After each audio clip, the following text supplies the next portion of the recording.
আসসালামু আলাইকুম। কেমন আছেন সকলেই? আশা করি সকলেই অনেক ভালো আছেন। তো প্রিয় বন্ধুরা, আজকে আমরা ঘুরতে এলাম কিশোরগঞ্জ তারাইলতানা পদ্মবিলে। আপনারা যারা যারা এই পদ্মবিলে এসেছেন সকলেই কমেন্ট করে জানাবেন।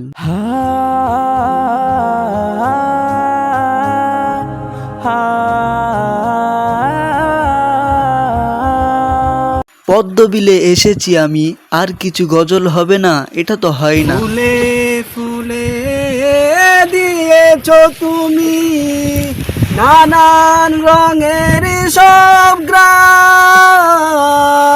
মন মাঝি খবরদার আমার তোরি যেন বেরে না, আমার নৌকা যেন ডুবে না। সম্মানিত ভাইয়েরা, এই দুই গজল হতে আপনার প্রিয় গজল কোনটি? কমেন্ট করে জানাবেন।